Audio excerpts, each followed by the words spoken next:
Chapter 56. Day 12. Lana groggily turns over in bed, squinting at the clock to see that they only have 45 minutes left to reach their destination and complete the check-in process.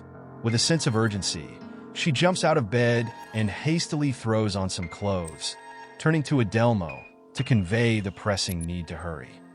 "We're running out of time. We need to move quickly," she urges him, the urgency evident in her voice. Adelmo, upon hearing Lana's urgent plea, quickly springs into action. He rushes over to Sierra's room, gently waking her up and informing her that they need to leave immediately in order to catch their flight. "Hurry, we can't afford to miss this flight," he tells Sierra, the urgency of the situation palpable as he helps her gather her belongings and head towards the door. With a sense of determination, Adelmo swiftly finishes packing their bags, grabbing what he can and instructing Lana to take care of the remaining items while he heads to the front desk to check out. As Lana and Sierra join him downstairs, they quickly make their way to the car and speed off towards the airport. Upon realizing that they also need to return the rental car, they make a quick stop before finally arriving at the airport just in time to hear the last call for boarding. With a sense of relief, they rush towards the terminal, narrowly making it onto the plane before takeoff. As they handed over their tickets and stepped onto the plane, Adelmo and Lana couldn't help but feel a surge of excitement. The anticipation of their dream coming true was almost overwhelming. However, amidst all the hustle and bustle, they failed to notice the peculiar sight that awaited them. They were too caught up in the moment to pay attention to the passengers around them. It was only when they started searching for their assigned seats that Adelmo's eyes widened with disbelief. The number of people on the plane seemed unusually small. As he glanced around, his heart skipped a beat. He couldn't believe what he was seeing. Vampires. Everywhere. It was as if his worst nightmare had come to life. These were the same vampires he had encountered during their previous trip to Germany. Panic started to set in, but Adelmo tried to remain calm for Lana's sake. Adelmo leaned in closer to Lana, his voice barely above a whisper. We might have a problem," he confessed, his eyes darting nervously around the cabin. Lana's confusion was evident as she asked, "What kind of problem?" Adelmo took a deep breath before revealing the shocking truth. "Remember our dream? Well, I think it's about to become a reality. There are at least a dozen vampires on this plane right now." Lana's eyes widened in fear as she realized the gravity of the situation.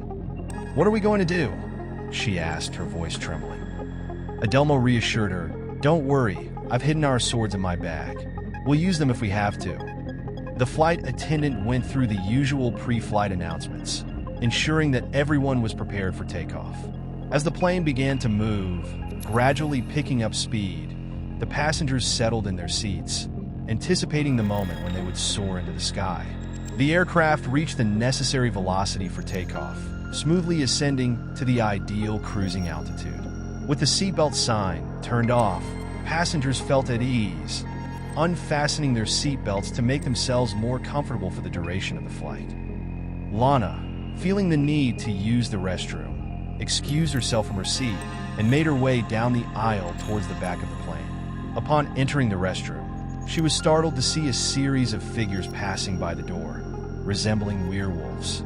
The sight sent a chill down her spine, and as she tried to process what she had just witnessed, the door suddenly slammed shut. Panic set in as Lana realized she was alone and vulnerable, with no means of contacting anyone for help. Her mind raced with thoughts of how to handle the situation, her heart pounding in her chest. With trembling hands, Lana cautiously opened the restroom door, peering out into the aisle in an attempt to assess the situation.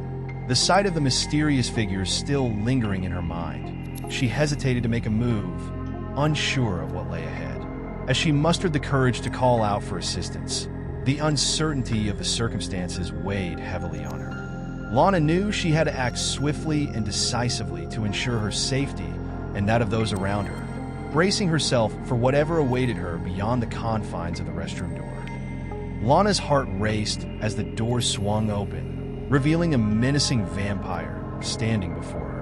The vampire's eyes glowed with an otherworldly intensity as he spoke, his voice dripping with a mix of allure and danger. "You will be one of us," he declared, his words sending a shiver down Lana's spine. Refusing to succumb to the vampire's persuasive words, Lana mustered up her courage and replied defiantly, her voice filled with determination. "No, I won't. I will never be one of you," she declared, her eyes locked with the vampire's piercing gaze. Sensing the imminent danger, Lana called out for Adelmo, her trusted companion. In an instant, Adelmo sprang into action, his hands swiftly reaching for his sword. With a fierce expression etched on his face, he bellowed at the vampire, his voice echoing with a mix of anger and protectiveness. "Hey, get away from her," Adelmo warned, pointing his blade menacingly at the vampire as he positioned himself between Lana and the bloodthirsty creature.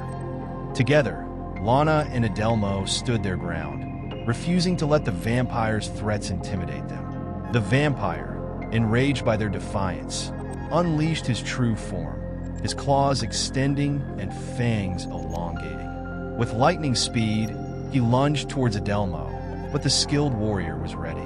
In a swift motion, Adelmo swung his blade, severing the vampire's head from his body. As the lifeless corpse crumbled into dust, Lana and Adelmo shared a moment of relief, knowing they had triumphed over the supernatural threat.